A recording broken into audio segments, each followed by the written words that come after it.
saka isang medium size. Kasama ko po dyan si Attorney Samuel Binibiari po.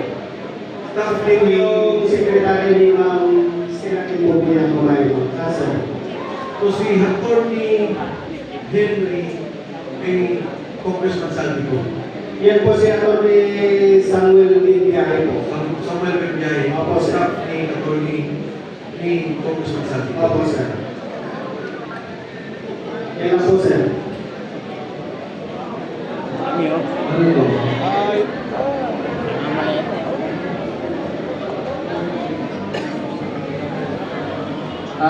Sa bahay po yan ni dating speaker po sa Portito Nara, Mapigleho po. Ito? Yes, sir. Kanina? Portito, Mapigleho.